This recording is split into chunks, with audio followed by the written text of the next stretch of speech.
two-way ANOVA. Two-way ANOVA means at a time we will be varying two factors. We are going to study effect of two factors at a time on a single response variable. Do you understand? We are studying about the effect of two factors at a time on a single response variable. This is called ANOVA, analysis of variance.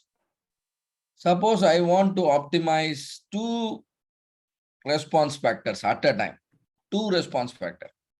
Let us say I need surface finish also. I need faster material removal rate also.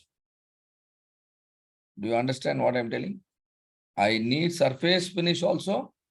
I want to optimize the surface finish, better surface finish. At the same time, I want to, produce faster. Now, how many output I want to optimize? Two output. The material removal rate should happen fast. At the same time, surface finish should also be better. So this is that means now my goal is to optimize multiple response variable at a time. Multiple response variable. Now I will go for a tool called Anova. Right? So Anova, ANOVA, this is for single response variable. MANOVA, Manova, which is for multiple response variable. But both of them come under linear model. Both of them come under linear model. You know what is linear? Linear means first degree equation. Only x terms will be involved, right? No x square, no x cube. So let me share my slide and then I'll take you through certain case studies. But please be interactive and stop me if you are not able to understand certain areas. So I'm going to talk about two things. One is ANOVA, another one is general linear model. And you have option for both in Minitab. We'll also see the Minitab cases. So in order to understand ANOVA, we need to know what is main effect, what is interaction effect. We should also know what is balanced design, unbalanced design. We should also know factors and covariates, and then one-way, two-way ANOVA, and general linear model involving factors and covariates, right? This is what we are going to understand. So what is general linear model? General linear model is used to model the relationship between one or more factors and a response. Your ANOVA itself is a linear model. ANOVA itself is a linear model. So how many response factor we are trying to optimize? One.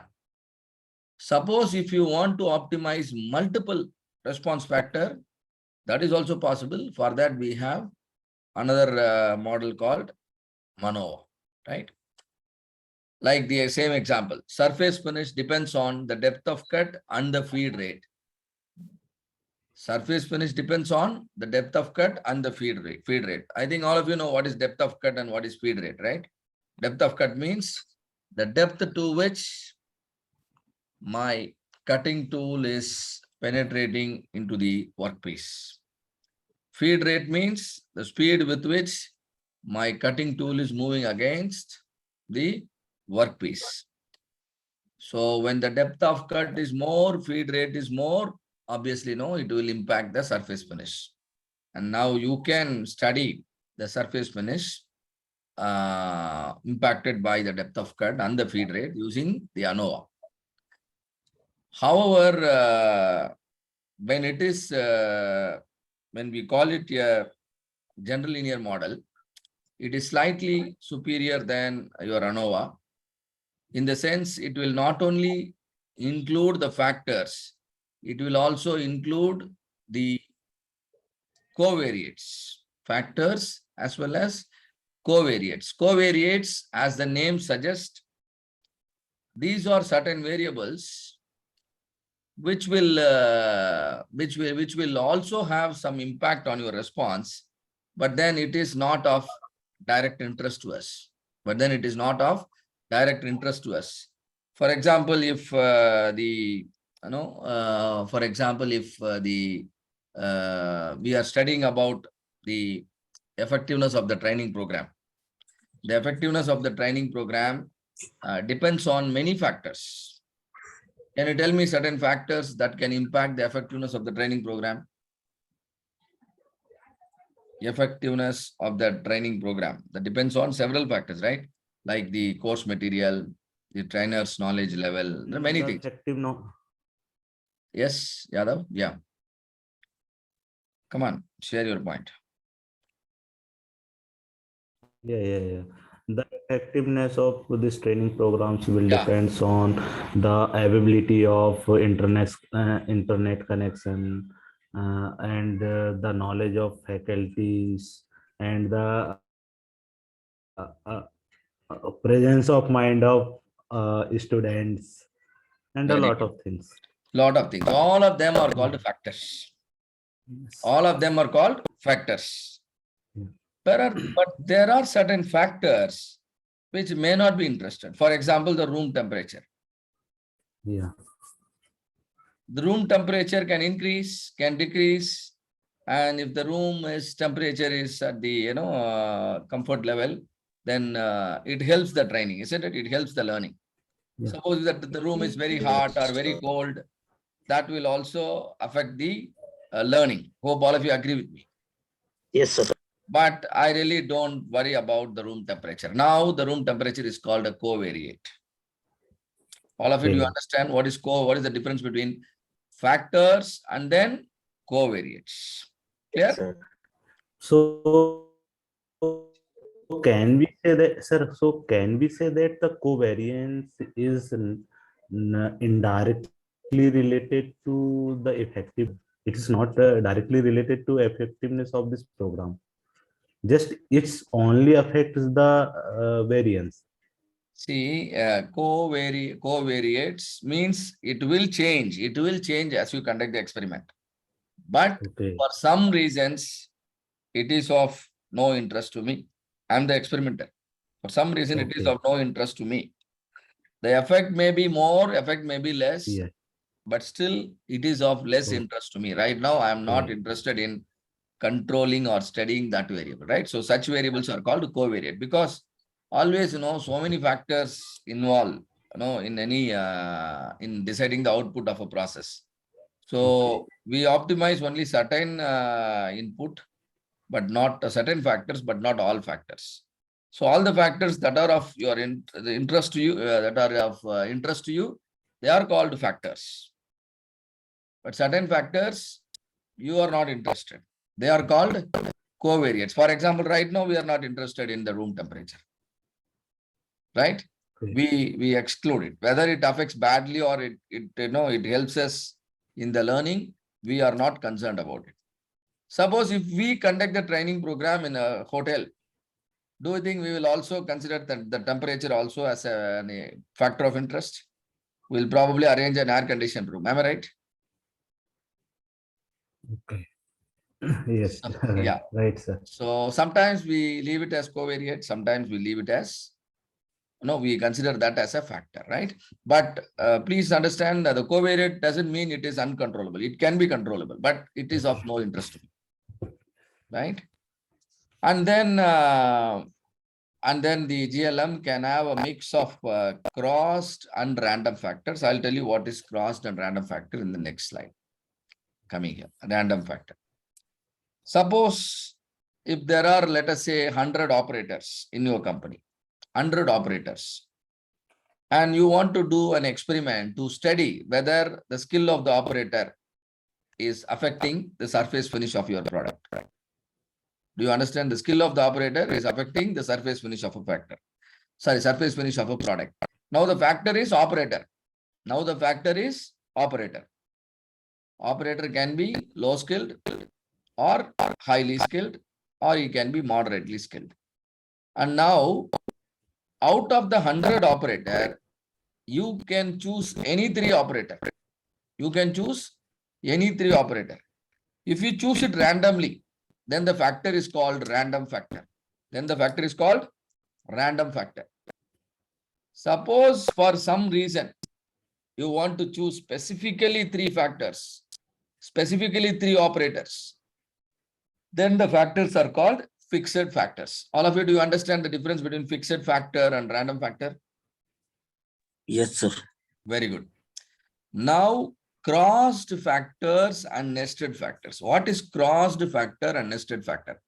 Look at the diagram, first diagram. I am studying the, the surface finish of a product with respect to machines. I have got two types of machines, machine number one and machine number two. The surface finish depends on the machine also.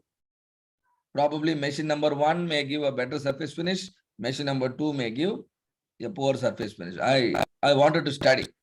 So the first factor is machine. How many types of machines are available? Two types. One is machine number one. Another one is machine number two. So now, as far as the machine is concerned, there are two levels. All of you, do you understand what is the meaning of level? A factor I can set at two level. Either I can use machine number one or I can use machine number two. All of you clear with the factor machine? Please confirm. All of you. Yes. Yes, sir. Yes. But look at the second diagram. Second diagram, again, machine number one and machine number two. The factor is machine. The number of levels is two levels. And now I take three operators. I take three operators to work on machine number one. Another set of three operators to work on machine number two. But in this design, totally how many operators I have selected? Only three. But here, three for machine number one, three for machine number two. Now, how will you conduct the experiment in the first scenario? How will you conduct the experiment in second scenario? In the first scenario, I will use Jack to run machine number one also, to run machine number two also. I'll use Lisa to run machine number one also, run machine number two also. I'll use Richard to run machine number one as well as machine number two. Now, every operator is running both machine number one as well as machine number two. These type of factors are called crossed factors. All of you, do you understand why the factors are called crossed? Yes, sir. Jack, the operator is a factor, machine is a factor. But the operator and the machine, there is mixing. Say the same operator is running both machines. Right? So two factors are crossed when each level of factor occurs in combination with other factors. Right? But here the factors are called nested. Why? Mark is allotted only to run machine number one. Greg is allotted only to machine number two. Here, the machines, the operators are nested with respect to the machines. These operators will work only with machine number one, but these operators will work only with machine number two. But both the group of operators are considered equivalent. Considered equivalent. Do you now understand the difference between crossed and nested factors? All of Yes, you? sir. Now, general linear model and balanced Anova can analyze both fixed factors and random factors. Both fixed factors and random factors. However, if the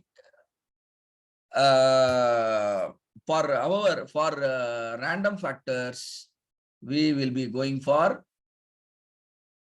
fully nested Anova. We'll be going for fully nested Anova.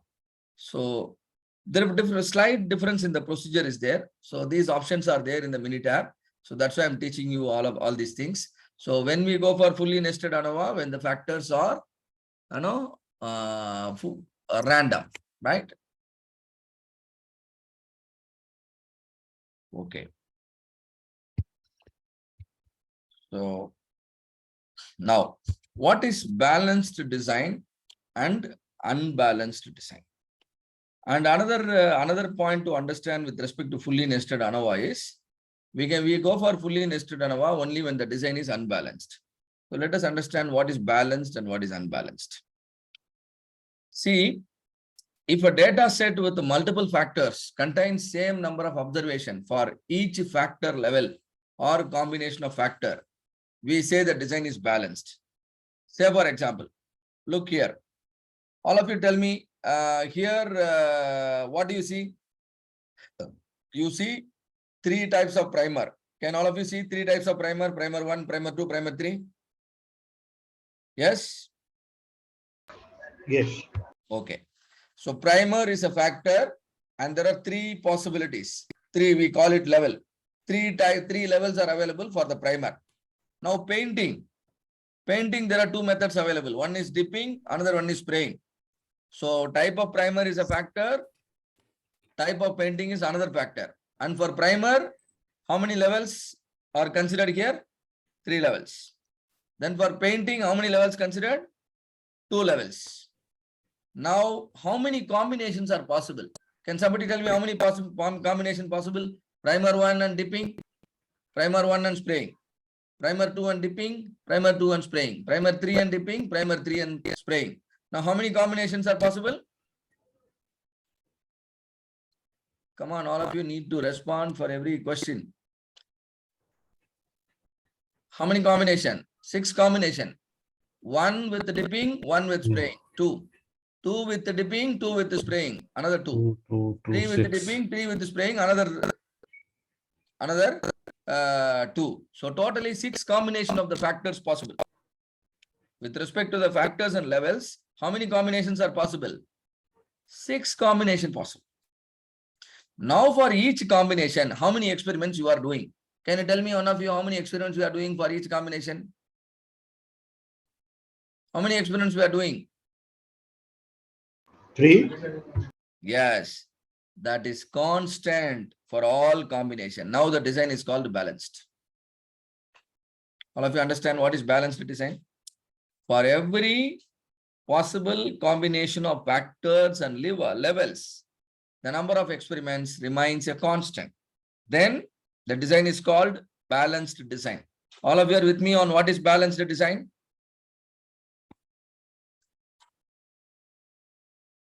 Yes. You are taking time more than the time I take to explain. So please respond little faster. So there are about 18 experiments conducted. For every possible combination, 3 experiments. Now coming on to the other side, unbalanced design. Look at the factors now. What are the factors here? Primer and then painting method. And now tell me, is it the number of experiments constant for all possible combination? Now, No. Well, can you tell me one problem where it is how it is unbalanced? Can you tell me one example? Why explain one example? One dipping not taken, one spraying not taken. Yeah, primer 1 and dipping combination, we did only 3 experiments. But primer 1 and spraying combination, we did 4 experiments. So this is that's why we call this design as unbalanced design. Hope everybody is clear with balanced design and unbalanced design. If the design is balanced, you can go for two-way Anova. We call it, balanced Anova. If the design is unbalanced, you should go for nested Anova. All of you understand? Yes.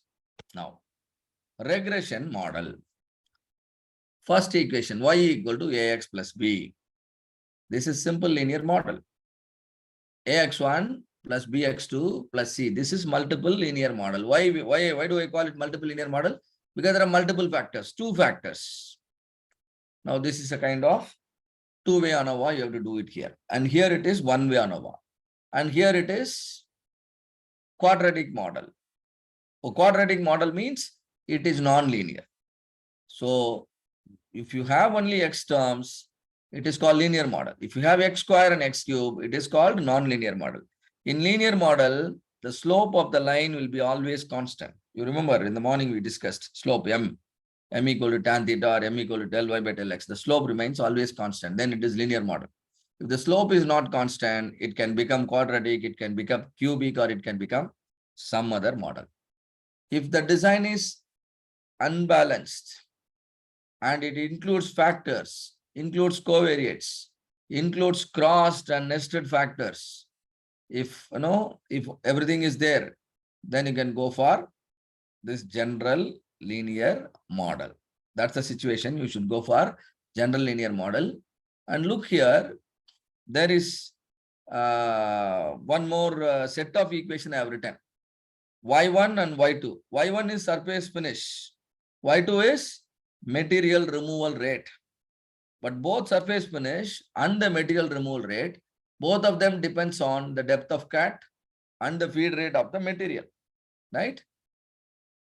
Now, at a time, I am trying to optimize two response variable, but the independent variables are common to both, because the depth of cut not only affects the surface finish, it also affects your material removal rate. If you give more depth of cut, and probably more material get removed. So same factors are common, but the outputs, two different outputs, we are trying to optimize at a time. So that's the time we should go for Anova. Anova means multivariate model. Anova means multivariate model. So I control my factor, but at the same time, I try to optimize multiple response factor. Now, if all of you are little,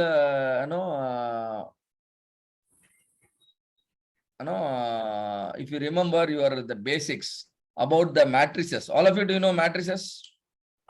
Matrice and determinants. You remember? Long back, Yes, right? Okay, no worries. Now, these two equations can be represented as a single matrix equation. See here, Y1 is coming here. Can you see? The Y2 is coming here. So I put Y1, Y2 as a column matrix. I put Y1, Y2 as a column matrix. I call it column matrix because there is only one column. Now, A1, B1, A2, B2. As far as the factor X1, X2 are concerned, the coefficients are A1, B1, A2, B2. I just put a square matrix A1, B1, A2, B2. And now I have a column matrix X1, X2. Now constant C1, C2 plus C1, C2. So writing the equation in this format or in this format are same. Here it is general linear equation. Here it is matrix layer. Here it is general equation. Here it is matrix equation. The same thing, right? Here I have biscuits in individual unit. Here I put all the biscuits and give it in the form of a packet. I open the packet, then I will see 2 biscuits inside. Like Marigold, sometimes they give 2 biscuits in a pack, isn't it? This is separate biscuits and this is put in a same pack. And when it is put in a same pack, we are trying to optimize together. We are trying to optimize together, and for that purpose only we are putting them in the same packet. But both of them, both biscuits depends on the same factor, common factor X1, X2. Do you understand? But the independent variables are same, but the dependent variables are different, right? And so we are representing in this manner, and the approach is called multivariate model, and we go for general Anova, right? All of you so far, you have understood everything I spoke, or any questions, anything you want to ask, please feel free to ask me. I expect this session to be interactive. Otherwise, instead of giving you the confidence, this will pull down your confidence. If you are less interactive and if you are not capturing whatever I'm speaking, instead of gaining the confidence, the opposite effect might happen. You might think that you are not up to the mark. So please feel free. Are you comfortable so far? Yes. Very good. Fine. Now, let us understand the basic terms. Experiment. Anybody tell me what is an experiment? What is an experiment? I put water, I put some fertilizer, right? And I make sure there is a temperature, there is a sunlight, and now I am growing a plant. I'm growing a plant, and now at a particular quality of sand, particular amount of water, and a particular level of sunlight, after 60 days of time, how much height the tree is growing. Do you understand what I'm doing, what I'm studying? I'm studying the effect of sand, fertilizer, and sunlight on the growth of a plant. Clear? Yes. So what is Yes, the yes. what is the output variable here? The height of the plant. Maybe Yes. I'm growing a teak tree, a teak plant that can give me teak wood later on. So I'm just trying to figure out. So I'm studying the effect of the certain factors on my variable of interest, which is generally the response variable. So this is called an experiment. An investigation is done to study the effect of one variable or multiple variable on the response variable. This is called an experiment. Hope all of you understand the meaning of experiment. Yes. Yes, sir. Now, dependent variable are also known as the response variable. The variable for which the value is measured.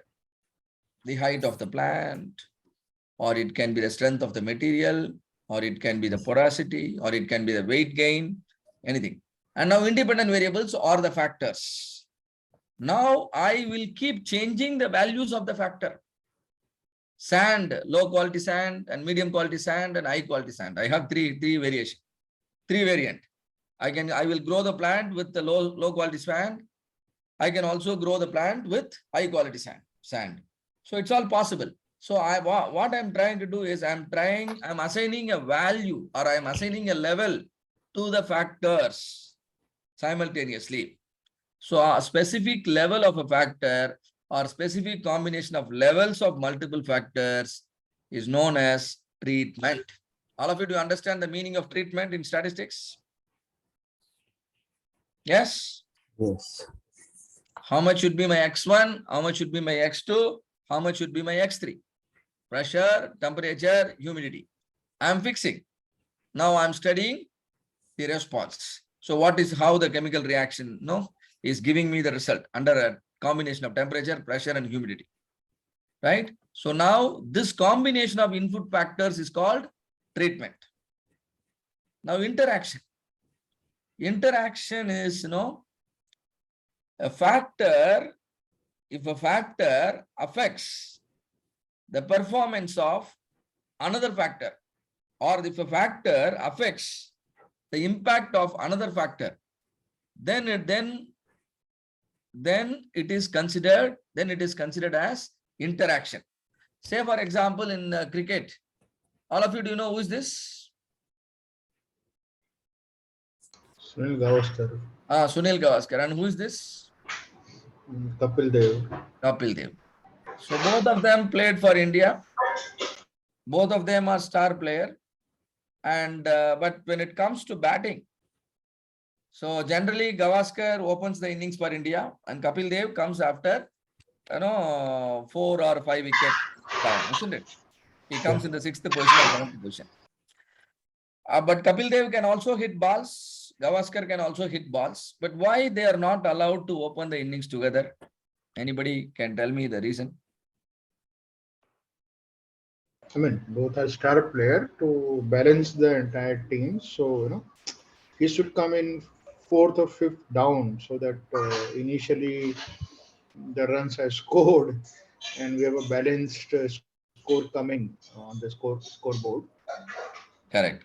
If you look at from the viewpoint of the coach never want to see Gavaskar and Gavaskar and our Kapil Dev, playing together. You don't want to see them playing together. Maybe something wrong. I do not know, isn't it? Maybe they are not good at running between the wickets. Possible, isn't it? The chemistry is not matching, but they are separately good. But the combination is not good. That is the reason why, as the coach always see to that, Gavaskar is playing separately in the top of the batting order, and Kapil Dev is playing in the middle or in the down the line.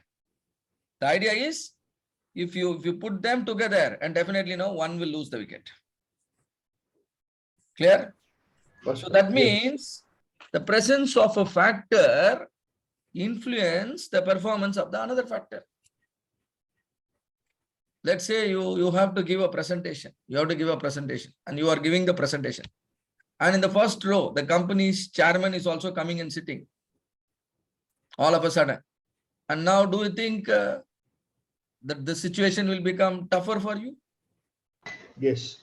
Obviously. Same work, but then the moment the chairman of the company is also listening to you, sitting at the front row, then your performance is getting affected. That means the presence of a factor is influencing the performance of another factor, right? This is called Yes. interaction. But however, if you look at the chemistry between Dhoni and Reina, it is working well. Am I right? But the chemistry between Yes. Kapil Dev and Gavaskar, it's opposite. So as a coach, I will see to that they are not playing together, in any match. If at all they are playing, probably they'll play for only couple of overs, 2-3 overs in the end. Because the chemistry is, because the interaction is negative. But here between the two, the running between the wickets is fast and both of them can keep a higher strike rate. That means, here the interaction is positive. Now, if I am a coach, I'll see to that both of them play together for a longer time in any match so that, India will have a chance of winning the match. Similarly, you need to look at your factors, whether is there any factor interacting with other. And if it is interacting, is it positive or negative? And if it is positive, I will allow the factors to interact. If it is negative, I will not allow the factors to interact. All of you understand what I'm speaking? Yes, sir. Now imagine you have to take a medicine, let us say a painkiller, 250 milligram painkiller you are taking at 9:30 a.m. and no other medicine along with it. And now the painkiller's effect is it gives 2 hours of pain relief. 2 hours of pain relief. This is called the main effect. All of you understand the main effect of the painkiller, 250 milligram? Yes. Yes. Okay. Now another day, you are taking the painkiller 250 milligram. Along with it, you are also taking antibiotic A. Again, you are able to see a pain relief of 2 hours. That means the antibiotic is not suppressing the effect of the effect due to the painkiller. Do you understand? The antibiotic is not disturbing the painkiller. Still, the painkiller is functioning. So main effect is not affected. You are still getting 2 hours of pain relief. That means there is no interaction between antibiotic and painkiller. But another situation, third day, you are taking painkiller along with antibiotic B. Now the pain relief is reduced to only 1.5 hours. Now what happened? Half an hour pain relief is lost. Why? Because you have taken the painkiller along with antibiotic B. Antibiotic. Now what is this antibiotic B is doing? Antibiotic is affecting the painkiller. Yeah, Effectiveness. antibiotic B is taken for some other purpose, but Yes. its presence suppresses the functioning of the painkiller. Now these two factors, the painkiller and antibiotic, are found to have interaction. And the interaction is negative. Now what are you supposed to do? You are supposed to see that these two factors do not interact. Advise the patient to take the antibiotic separately, not while taking the painkiller. Right? Because which is not good actually. So 9:30 you take the painkiller and 11:30 you can take the antibiotic. Now what is our idea? We are not allowing the factors to interact. Why? Because we knew that the interaction is negative. If the interaction is negative, we are not allowing the factors to interact. Similarly, you should also have a deeper check. So far, you have been checking at the outline, what is the factor and how is it impacting. Now, I am advising you to check whether there is an interaction or not. All of you, do you understand what are we doing now? Yes. If there are two factors, so far we thought that we should control factor 1 as well as factor 2.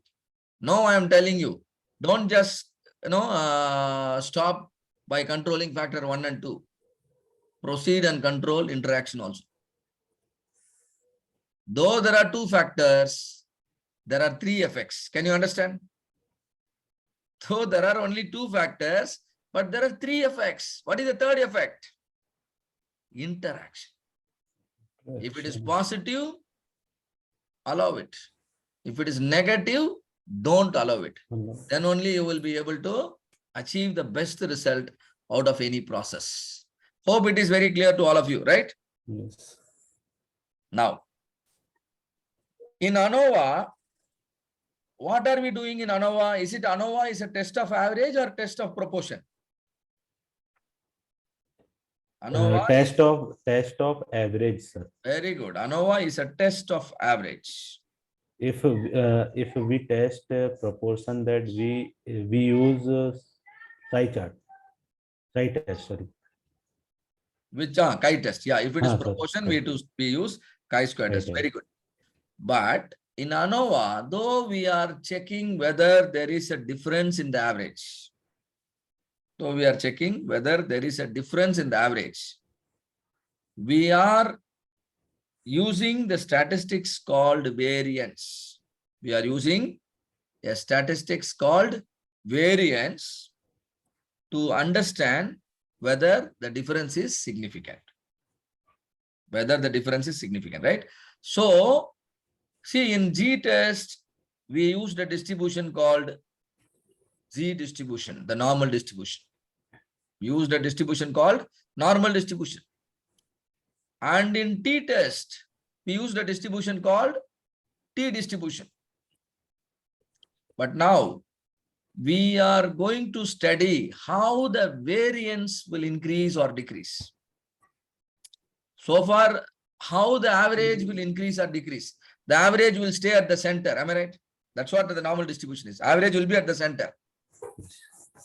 Isn't it? As we move away from the average, then gradually the curve will fall down and then many things we understood. Same way, the variance will also behave in a particular manner.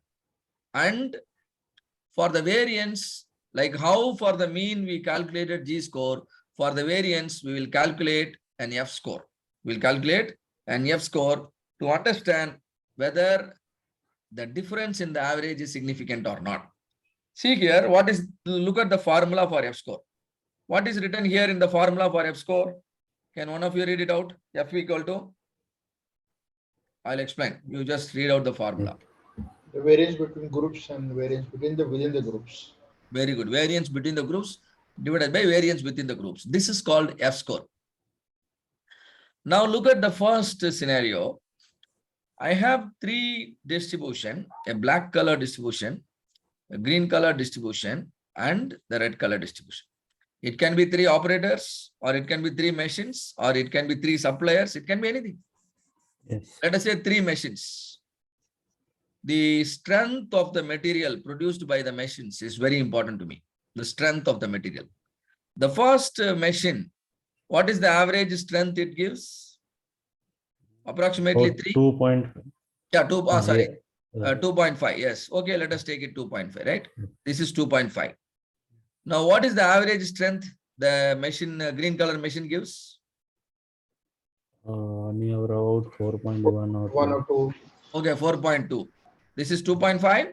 This is 4.2. I need a higher strength. So the green color machine gives me a better strength, right? Now the red color machine, what is the average strength it gives? 6. 6. Now which machine gives you, the better strength? Machine Number number 3rd, red color. Red color machine. Machine number 3 or red color machine. You are very confident? Yes. Very confident. Now, let us move on to the second scenario. Now, the same machine. Machine number 1, machine number 2, machine number 3. Machine number 1 average. What is the average? Approximately 2.5? Yeah, yes. 2.5. Green color machine. 5. What is the average? 4.2? Okay, 4.2. 4.2. Red color. The average is 6. 5. Yes. 6. Same values. Here also same value. Here also same value. And here you clearly told me, sir, red machine is the best. Let us purchase this. The machine is 10 crore. Machine is how much? 10 crores. 10 And you are crore. now purchasing. Now your company is asking, now tell me, can you purchase the red color machine now? Variability within each group. Variability within each group, that is called error. So we can't go from the machine number third because it is too high and variability, matlab error is large. Same situation, but when the variability is more, when the variability within is more, that means, the consistency is not there in the performance. The machine, the average is 6, but look at certain performance, it is negative. Can you see? Can you understand? The average strength is 6, but the same machine is giving, negative strength and the other values. So now you are not very sure. The variation within the distribution is nothing but, the error in your decision, the uncertainty. When the uncertainty is more, you can't, take a decision easily. So the variability within each group is relatively small on the left side, but the variability within each group is relatively large at the right side. Since it is small on the left side, it is easy to take a decision and conclude that, machine number 3 is best. But on the right side, it is not so easy. If you still take a decision, you are running a higher risk. You are running a higher risk, isn't it? If it is an important decision you are taking, then you generally expect, 95% confidence level. But you are not getting that much confidence while working with the right side data. Now look at the left side. Between the red color curve and the green color curve, can you see a small portion of intersection? Yes. Yes. Yes. What could be this percentage of intersection? Can you tell me? In terms of percentage, the total curve is 100%. Out of 100%, what percentage of the area under the curve is common? Around 10%, This is called the 5%. level of significance. 10% chance is there for the strength of the material to be higher, even though when it is produced from machine number 2. The item produced from machine number 2 can have a higher strength than what is produced from machine number 3. But what is the chance for it? Only 10%. Only 10%. But all Okay. remaining 90% of the time, the machine number 3 will produce stronger products. So your confidence level is 90% and your uncertainty is 10%. This 10% is called the level of significance. So always the overlapping area should be minimum. Clear? Because when the item is, when you select a sample from here, you are not sure whether it is coming from red distribution or coming from green distribution. It can be from either, isn't it? So uncertainty involved. Though your average is higher, the point is belonging to both the red color distribution also, green color distribution also. This is what is called uncertainty in decision making. So this overlapping area should be less. So that is why when we are comparing the difference between the group means, let us say for the green color, what is the center value? 4.2. What is the center value for red color curve? 6. What is the difference between the two? 1.8. Am I right? 4.2 and 6. So the variance between the group is 1.8. And the variance within the group is this much. Variance within the group. Okay. When the variance within the group is small and the variance between the group is large, you can take decision easily and you can achieve higher confidence level. And the same will be reversed when the situation is like this. When the variance between the group is higher, automatically that will pull down your confidence and then decision making will become difficult. All of you, do you understand what we are Yes, sir. doing it with respect to the F score? Now, how to conduct the Anova and the test procedure. First, you need to calculate variance between the samples. Variance between the samples. Variance is squared value, you all know. And calculate variance within sample and calculate total variance and then calculate F ratio. What is F ratio? Variance between the group divided by variance within the group. The variance between the group is SS means sum of squares. Sum of squares between the group divided by sum of square within the group. And now the F score can be compared against the tabulated value, or otherwise you can convert the F score into P value. You can convert the F score into P value. And you can take decision using P value. What is your decision making rule with the P value? When P value is less than 0.05, you reject the null. When P value is more than 0.05, you don't reject the null. When P value is less than 0.05, it simply means there is a difference. Right?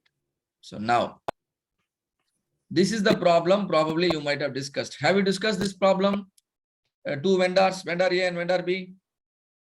Have you discussed this case earlier? One way Anova? Sir, please show the procedure of Anova once again.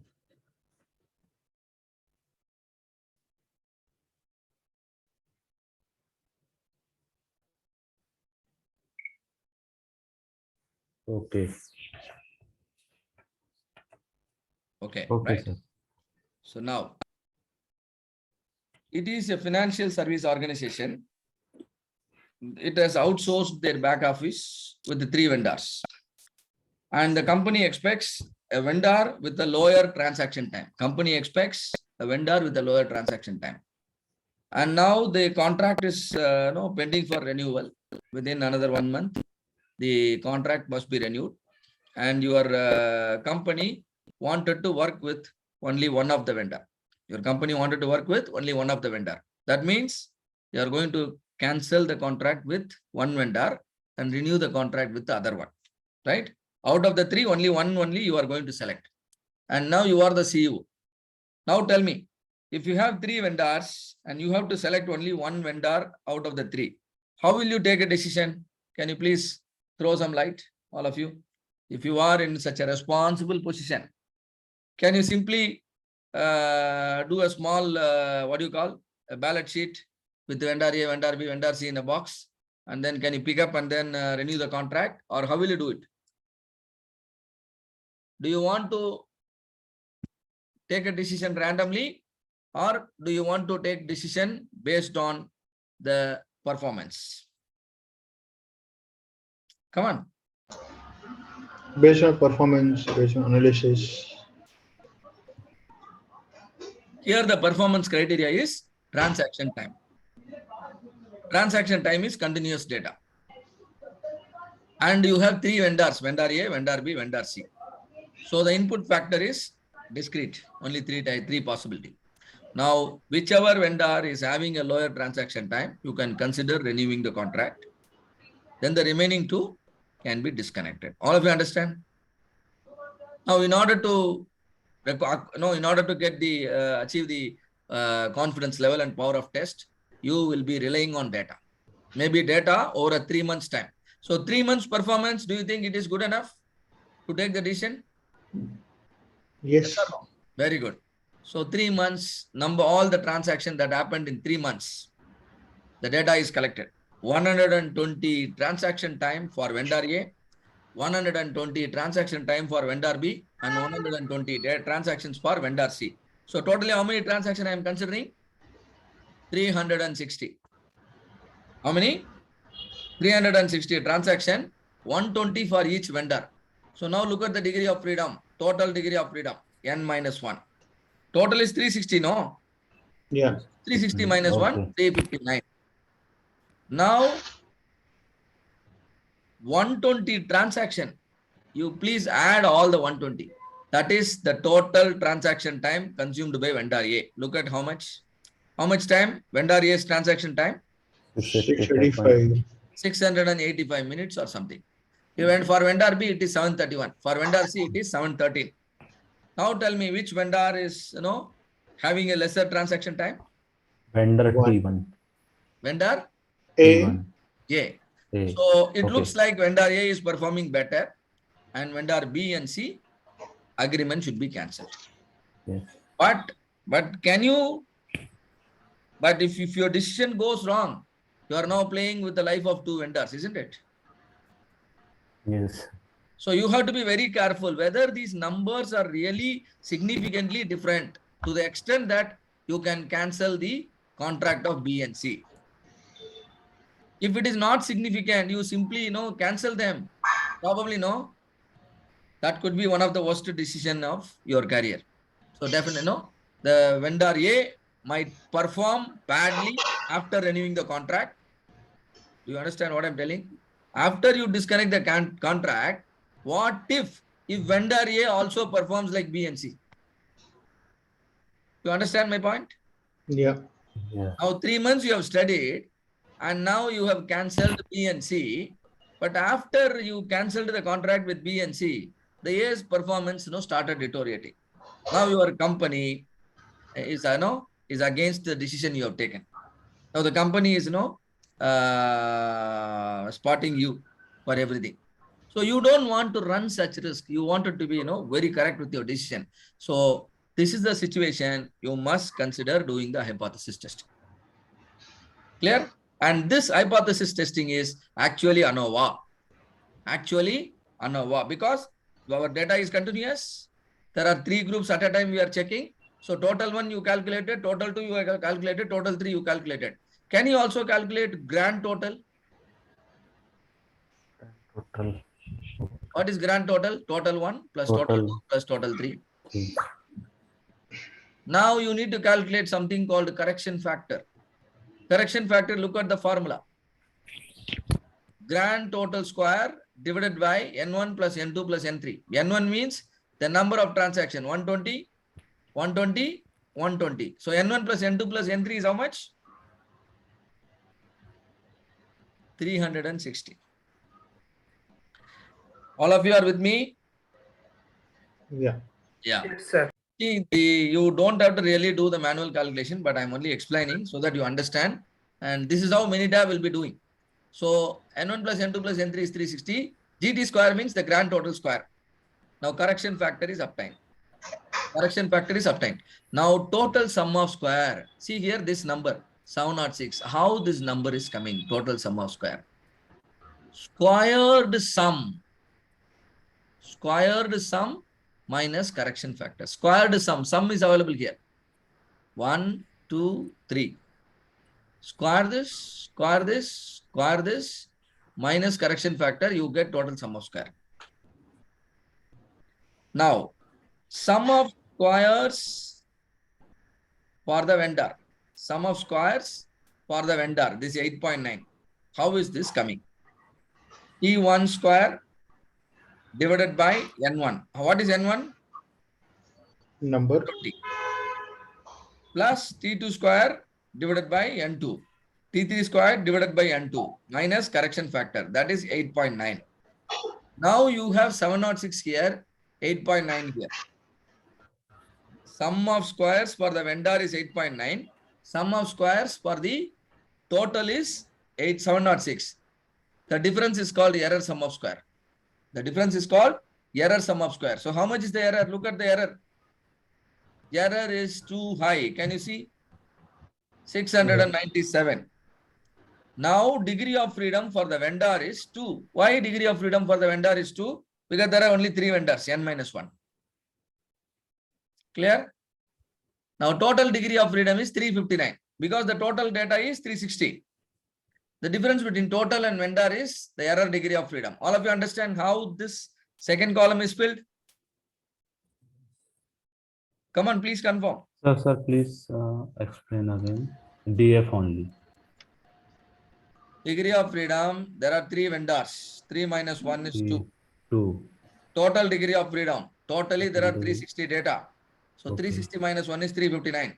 359. Yes. Error is total degree of freedom minus factor degree of freedom. 2. So the difference is 357. Okay. Now mean sum of square. Mean sum of square is nothing but sum of squares for the factor divided by degree of freedom. Okay. 8.9 divided by 2, 4.45. 4.4. Similarly, 697 divided by 357, 1.9. Okay. Mean sum of square for the factor, mean sum of square for the error. Now, this is the variance between the factors. This is the variance between the factors. This is the variance within the factors. Variance between the factor is this much. Variance within the factor is this much. The ratio is called F score. Am I right? Okay.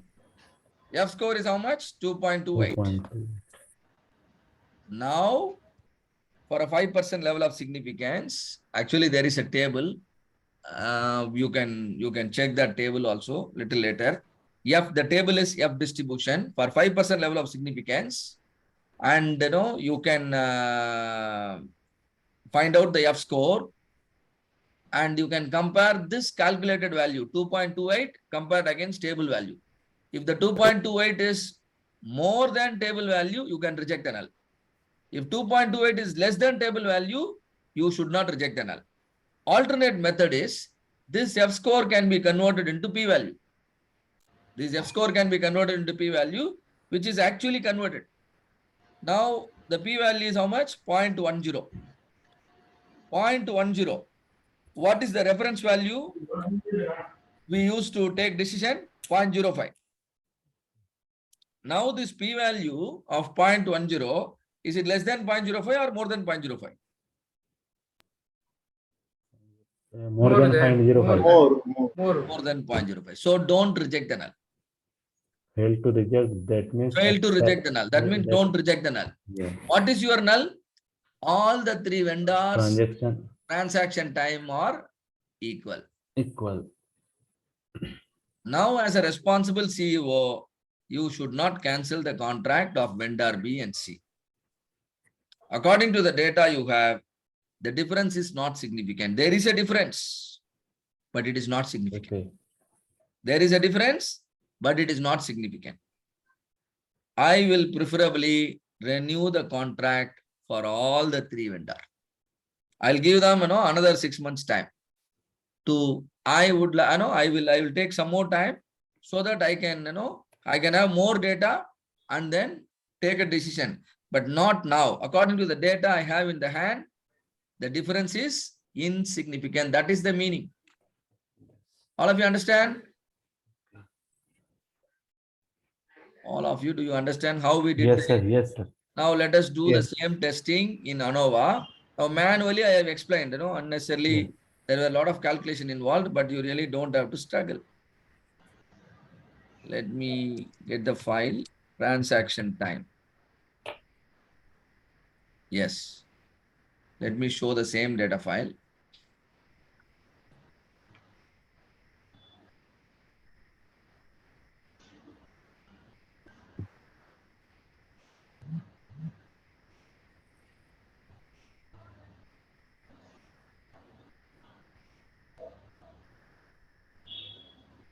Just opening the Minitab file.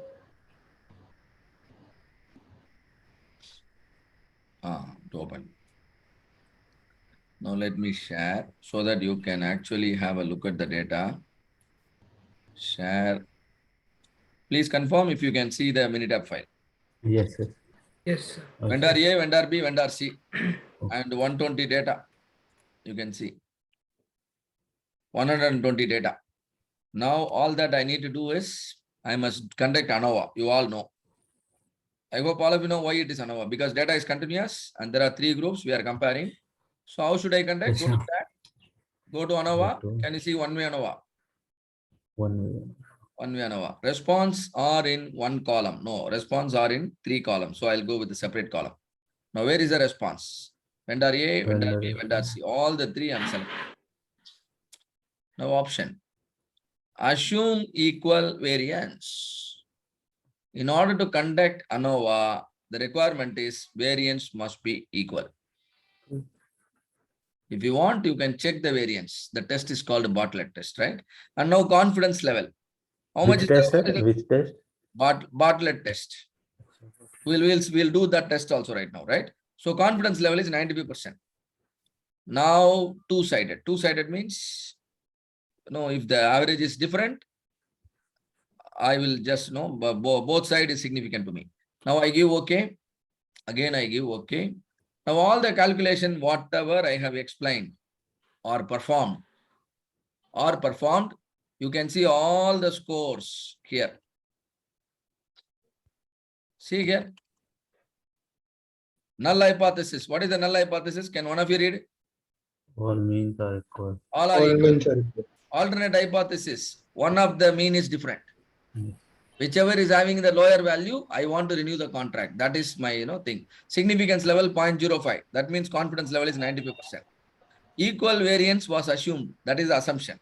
If you want, you can check that. And now factors. Factors, levels, values. Factor is the type of vendor is the factor. And how many levels? 3 levels. One level is vendor A, other level is vendor B, other level is vendor C. Now, Anova table. You can see Anova table. Can you see all the numbers which we worked out ourselves? Can you see the same numbers here? Yes, sir. Do you know how the 359 is coming? Yeah. How it is 360 coming? minus 360 minus 1. What is 360? Total number Total of number data. of Total number of data. And now why it is 2 here? Factor degree of freedom. total three Total number of vendor data minus minus one. There are Three vendors. There are 3 vendors. And Okay. why this is 357? Difference between these Total two. minus 359 minus Total. 2. Beautiful, beautiful, right? So degree of freedom is available. And now the sum of squares.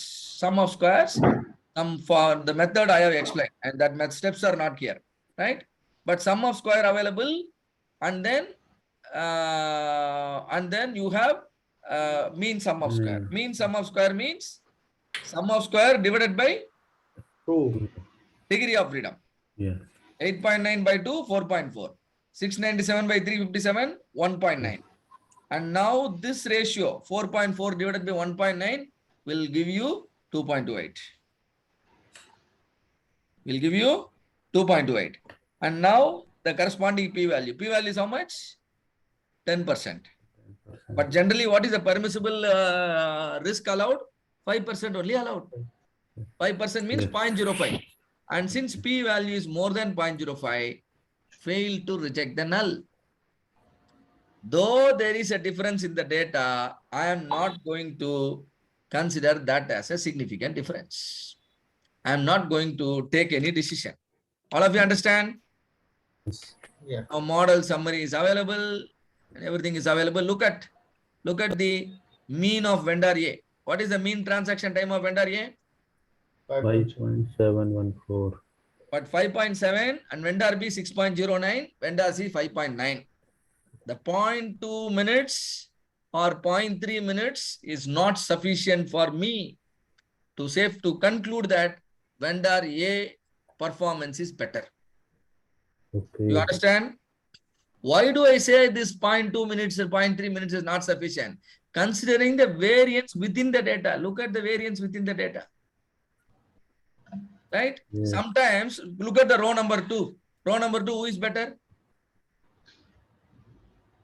So Row the number 2, second who is one, better? the second one, the Say Bombay B is vendor. better. And row number 1, A is better.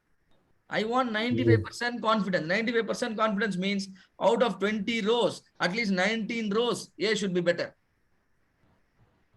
Do you understand?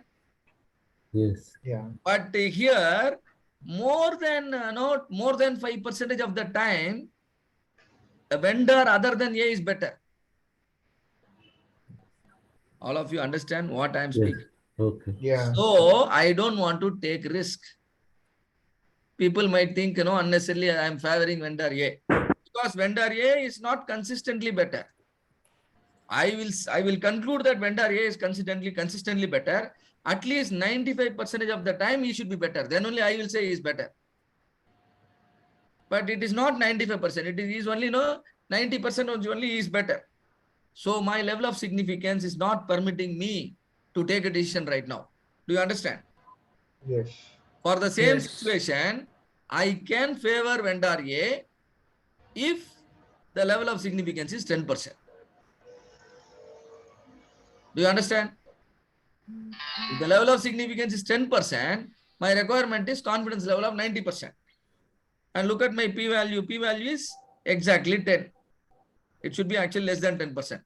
So slightly above 10. Even for 10% also, it is not allowing me. The procedure is not allowing me. Suppose if the level of significance is, let us say 15%. Now I will declare with 15% level of significance, vendor A is better. That means 15% of the time, the decision I have taken can go wrong. That is the meaning I am telling. All of you, do you understand how these tools are helping us in decision making? Clear? Yes. Now, the variance, shall we study the variance? Yes. Right? We see, look at column number 1, there is a variation. There is a variation within column number 1. And you can see, all of you can see, there is a variation within column number 1. Okay. There is also variation in column number 2. There is also variation in column number 3. The requirement for Anova is the variances should be equal. So I am going to check. Stat Anova. Stat Anova. Can you see test of equal variance? Test for equal variance. Yes. Yes. Okay. Select this. Response data in one column or separate column? Separate. Separate column. What are the column? A, B, C. Select. Option. Confidence level 95%. With that means Yes. level of significance is? 95. 95%. No, confidence level 95. Level of significance is 5%. 5%. 5%. Minitav is asking whether your data is normal or not. Data must be normal. Data must be normal. Normal. I am assuming data is normal. If you don't want to assume, you can test that also. We'll do that. Now I give OK. Again, I give OK. And now Bartlett test. P-value is how much? 0.72. 0.7. Now, can I reject the null with the higher p-value? Can I reject the null with the higher p-value or don't reject the null? Come on, tell me. It should be 5%. It's coming 7.23%. No, just tell me whether I should reject the null or not. When will you reject the null? When p-value is? When should you 0.5. reject the null? Only when p-value is? P More than value less than 0.05. alpha. Less than 0.05. Yeah. Less than 0.05. Here it is not less than 0.05. It is more, 0.7. Yeah. Don't reject the null. So what is your null? Variances are equal. Yes. So your assumption is correct. Right? And all those things are written here in the session window. You can see. Test for equal variance. Method is Bartlett. Okay, it is not written. So you can write variances are equal. This is your null. So null is accepted. Now, do you want to test the normality also? All of you? Because the assumption, either you should assume or you should be sure. Now let us do the normality stat. Go to stat, basic stat, graphical summary. Graphical summary for all the three at a time. A, B, and C. Select. Okay. And now look at vendor C. What is written here? Anderson. Can you tell me? Anderson. Anderson, Darling, normality test. The null hypothesis is data is normal. What is our general assumption? Data is normal. No. People are always good. That is our normal assumption, isn't it? I believe, no, all of you are always good personality only. That is the null always. So data is normal. That is the null. Now look at the p-value. Look at the p-value is how much? 0.433. With the higher p-value, will you be able to reject your null? No. No. So vendor C data is normal. Vendor B. Look at the p-value. higher p 0.2 value. for So it. data is, Fail to reject the null. yeah, data is normal. Uh, Vendor A, p value 0.9. 0.9 Data is normal. normal. You can cross verify this by looking at the distribution. Is it looking like a bell shape? Yes. Yes. Just with eye judgment is difficult. That is why, we have statistical procedure. You can't, judge many things, with eye judgment. Isn't it? There is a machine called a lie detector, isn't it? By the way a person is talking, you can judge whether he's lying or he is giving you the fact. Yes. But you have limitation, obviously. You will have limitation. And so we have a lie detector machine that will keep an eye on the BP level, isn't it? BP level, pulse rate, many things, the sweat level, all of them normally behave in a particular range only. Am I right or not? But the moment you are lying, your BP will increase, not marginally, will increase abruptly, isn't it? The machine will detect and then give a red color alarm. Yes, this person is lying. This question is lying. Do you understand? So most of the decisions are taken using the knowledge of normal distribution only. And normal distribution will generally, be the distribution for most of your data. So that is why this transaction time also following. Do you now understand for Anova, there are 3 levels of testing we did. First test is normality. Second test is variance, within variance.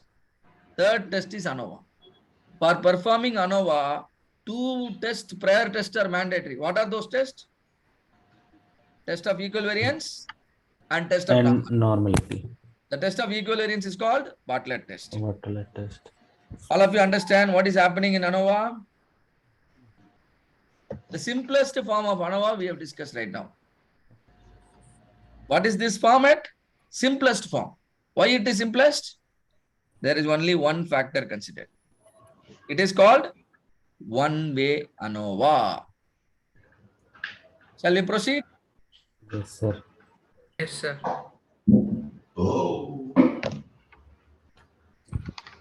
Okay. So shall we go further deeper on the subject? Yes. Shall we go further deeper, little more?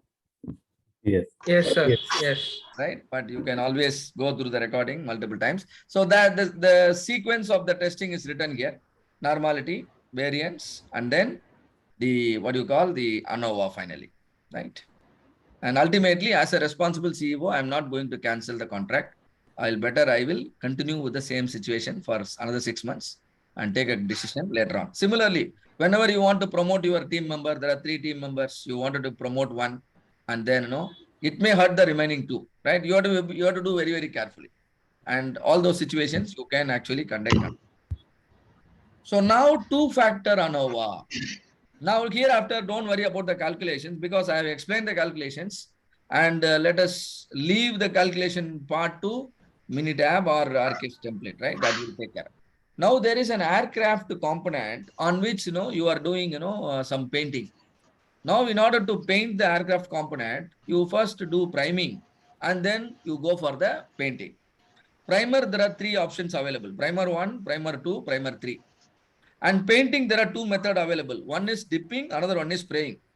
Now, how many factors I am talking about? How many factors? One is primer, another one is painting method.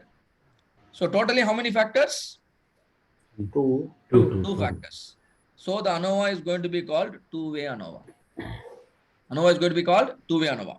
Now, primer, there are 3 levels, 3 types available. So this is called levels, 3 levels. Primer 1, primer 2, primer 3. And painting method, how many levels available? 2. 2. One Dipping is and spraying. Dipping very and good, dipping spraying. and spraying. Now, which combination can give you a better strength to your paint? No, the painting layer should have a better strength. The strength of the painting layer can be measured using, the adhesive strength. How it is sticking to the body of the component, isn't it? That is called adhesive strength. So we are going to measure the adhesive strength and to study the best combination, right? See here, addition force. Addition force is a continuous data. And primer and painting method are the, the attribute data. Both are attribute. So it leads to two-way ANOVA. Now look at the design. Tell me whether the design is balanced or unbalanced. Design is That is, balanced or unbalanced? it is balanced. Balanced. Why do you say it is balanced? All Equal having, number of experiments yeah, for the combination of factors and levels. For all combination of factors and levels. There are 6 combination possible, isn't it? Primer 1 and dipping is one combination. Primer 1 and spraying is another combination. Same way with the primer 2 and 3. 6 combination. At each combination, how many experiments were done? Exactly 3. So the design is called balanced. Now you can same manner like vendor A total, vendor B total, vendor C total. You remember we did, and then grand total, correction factor. Same thing, grand total is 89.8. What is grand total? You add everything. That is grand total. Add everything. That is grand total. Now, primer 1 total, 28.7. Primer 2 total, 34.1. Primer 3 total, 27. Dipping total, 40.2. Spraying total, 49.6. All these 5, when you add, that will give 89.8. Like vendor A, vendor B, vendor C, what we did, same manner, we are calculating grand total. And then, look here, correction factor. Can you see correction factor? CF. CF is correction factor. And, sum of squares of the error. And total sum of square. Look at total sum of square. Squared sum minus correction factor. What is squared sum? Right, every sum, 5 sums we have. Everything, should be squared and then correction factor. So all this calculation happens. Let me go to the table. Sum of square for the primer, 4.58. Where is this 4.58? Can you see this 4.58? yeah. Sum of squares for the primer divided by 6 minus correction factor. Squared sum of row. Squared sum of row. Because row means primer 1, row 1 represents primer 1, row 2 represents primer 2, row 3 represents primer 3. You square all the 3, sum them up, sum them up, and divide it by 6. Why 6? Because every primer you have 6 reading. So you divide by 6 minus correction factor. Correction factor is here available, 448. And that's how all this calculation happens. This 4.58 appears here. Same way for methods, how will you do? Method means you have dipping method, you have painting method. How many totals are available? Sum total for dipping is 40. Sum total for spraying is 49. 49. Square this, add this, and divide by 9. You know why it is 9? We have summed 9 numbers to get 40. Minus correction factor, you get 4.9. So that 4.9 is appearing here. 4.9 is appearing here. Interaction. Interaction means you have to come here. Interaction means cell total. Primer 1 and dipping 1 combination. 3 reading, put the total 12.8. Primer 1 spraying 3 reading, put the total 15.9. Now how many combination is coming? 6 combination. 6. Square them individually, sum them up. And each number is a sum of 3 experiment. Am I right? Yeah. So divide by 3 minus your correction factor, minus sum of squares for the row, which you recently calculated here, minus sum of squares for the column. So if you subtract all these things, 0.24 will still remain. This 0.24 is called the error. The error within. So error also written here. Sorry. the balance is, this is interaction. After interaction only the balance. In order to calculate the balance error, you must subtract the total sum of square and then keep on subtracting all the other effects, you get the error. So now you see here, the interaction effect is marked, method effect is marked, the effect due to primary is marked, total effect is marked, the difference between total and all the other is error. Now degree of freedom, totally how many experiments you have done? You have done 18 experiments, am I right? Yeah. So degree of freedom is 17. Primer, there are 3 primer. So degree of freedom is 2. Method, there are 2 method. Degree of freedom is 1. For interaction, degree of freedom is 2. This is 2 multiplied by 1, 2. Error, 17 minus these 3, 5. 17 minus 5, 12. All of you understand how the degree of freedom comes? Yeah. Yes. Now how to get this mean sum of square? Sum of square divided by degree of freedom. 4.9 by 1, 4.9. 0.2 by 2, 0.12. 0.98 by 12, 0.08. Now the means now F score. F score is variance between the factor divided by variance within the factor. Variance between the primer is 2.29. Variance within the primer is 0.08. So 2.29 by 0.08, 27. All of you understand how this 27 is coming? Yes. Meaning 2.29 into 0.08? 2.29 divided by 0.08. Because F Okay. score is variance between the group divided by variance within the group. Okay. Variance within the group is the error.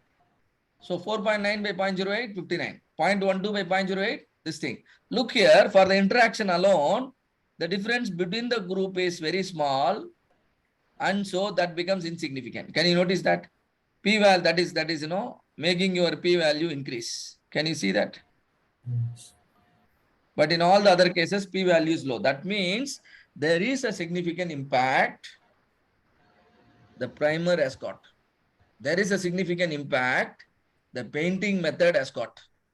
But interaction, there is interaction, but not significant. You can ignore. All of you understand? Now, how to take decision? In order to take decision, I am plotting a graph called interaction plot.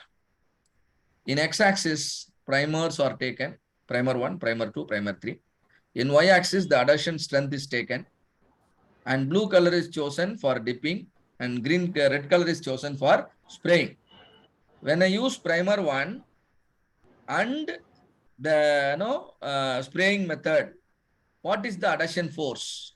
You have the data, isn't it? Primer 1, and then what do you call the spraying method? Let me go.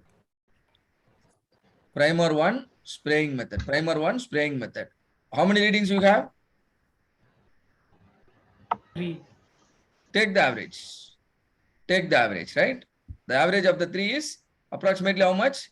5.1 or 5.2. Let us see whether it is 5.1. Can you see the average 5.2 or 5.3? Yeah. Same way, for every combination, the average values are plotted here. And now we have a line representing spraying method. We have a line representing dipping method. Can you see the lines going parallel to each other without intersecting? Yes. That means there is no interaction. That means there is no interaction. Now tell me which combination is giving you a better adhesive strength. Spraying method and primer 2. Am I correct? Primer 2. Yeah. So that is the Yes. best combination. That is what is appearing in your Anova table also. Now you can read the table. Primer is significant and the paint type is significant, but interaction is not significant because interaction is more than 0.05. Can you see? So which primer will you choose?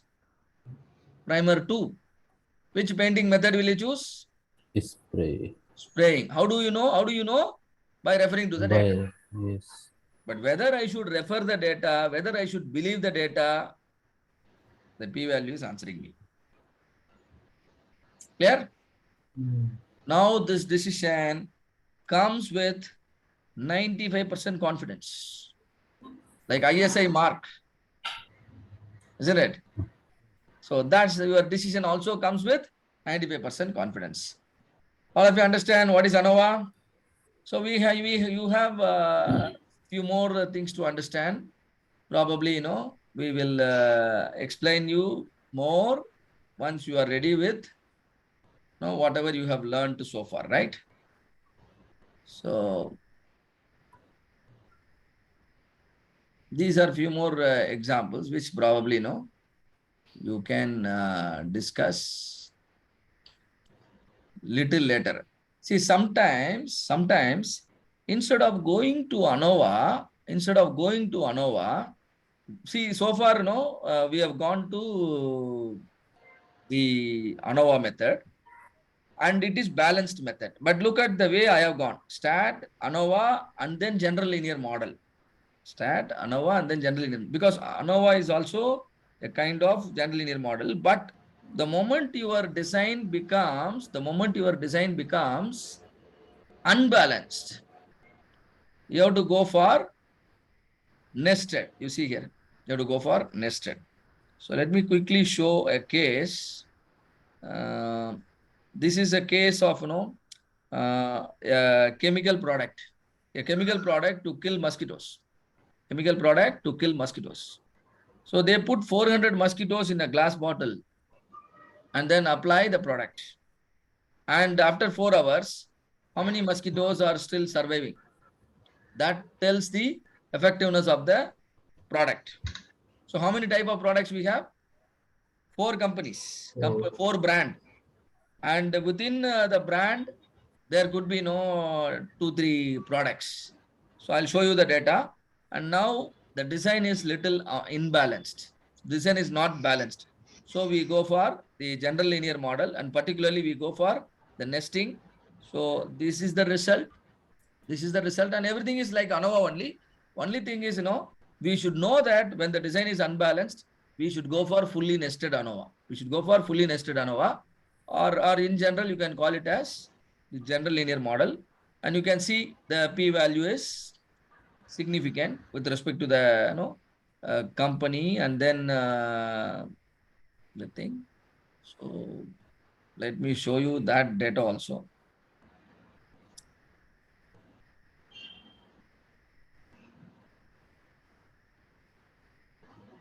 Time operator setting.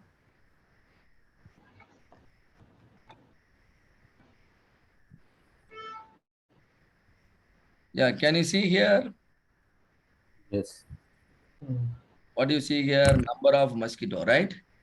Number of Sir. mosquitoes surviving near about 32 or 30, yeah, 33 experiments done. 33. 33 done. And the odd number itself is telling you that the design is unbalanced, right? So company ABCD, 4 company ABCD. And for company A, there is a product called A1, A2, A3. Then company B, there is B1, B2. There is no 3, B3. Levels are different, right? Levels are different. And another thing, C1, C2, C1, C2. And then there is D1, D2, D2, D3. D3, D4. Yeah, but here the experiment is done only, up to C1 here. So certain, okay. So this is done. Sorry, experiment is done. So,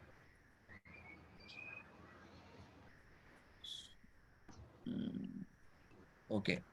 So now for this, we just have to go to stat. We have to go to ANOVA. Then we have to go to, see, if it is balanced, we will finish here only, balanced ANOVA. Only when it is unbalanced, we go for general linear model. Again, we go for fit general linear model. And now response is, where is our response? The number of mosquitoes, right? Column number 31. Now factors. What are the factors? One is company in a brand, and another thing is the product within the company. These are the factors. Now you should choose random and nested factors. Now the products are nested within the company. Am I correct? Yes. Company A, company B, company C, company D. But within company A, there are no A1, A2, A3, B1, B2, B3. So the products are nested within company. And now I give OK. Again, I give OK. That's all. Now everything is done. Now the only difference is, see here, the regression model and everything has come. You just have to directly go to the Anova table. Anova table is here. Anova. Anova table is here. And now the, what do you call, the brand is significant. All of you understand the brand is significant.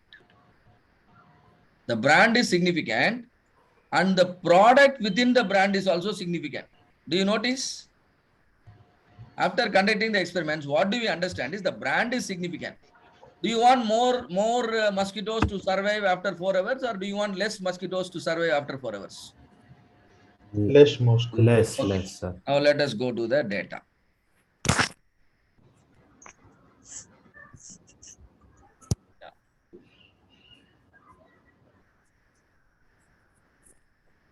So this is the general linear model. Number of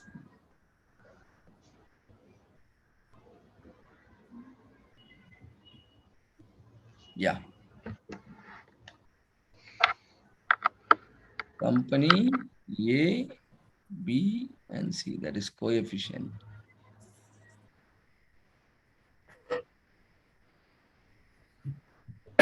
Sorry. Yeah, okay. So now how you have to take decision is, now we realized company is significant and the product within the company is also significant. Now you just have to look at the count of the, now look at the data. See here. Now can I read the data? Whichever company which has given the lower number of mosquitoes, probably I will choose that brand. Now let us see how many, 63. Which is the lowest number? I go to 63. Can you see 63 here? Yes. So the brand D is the best. Brand D, and particularly product is D2. D2. That's all. Now I can rely on the data. Suppose if the second column here, product within a product company, if the second column p-value is higher, what will I say? There is no difference between the products within a company. Do you understand what I'm telling? Brand B is, okay, brand D is significant compared to A, B, and C. But within brand D, what do you have? D1, D3, D1, D2, D3, and D4. There is no much difference between D1, D2, D3, D4. You can buy anything, any insecticide. It can be any D1 also, D2 also, D3 also, D4 also. There is no much difference. All of you, do you understand how we take decision? Yes. Yes, sir. Okay, right. So that's it from me. We can break here for your tea, and then you can come back probably after 10 minutes. And then RK has got certain agenda to discuss. Can one of you quickly summarize what you have learned with me today after lunch? Difficult task, right?